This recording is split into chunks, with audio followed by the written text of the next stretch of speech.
Mpenzi wangu Jeni, nadhani sasa ni wakati mzuri wa kuagiza tu vitu. Ungeachana na simu kwanza ili tuendelee kupata kwanza misosi, alafu utaendelea tu kuchati. Kwani simu si ya kwako?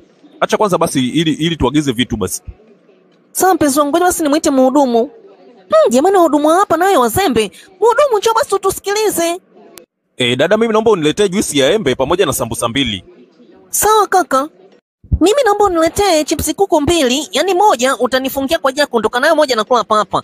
Alafu pia niletee suna Hennessy, niletee Hennessy 3, 2 nitabeba.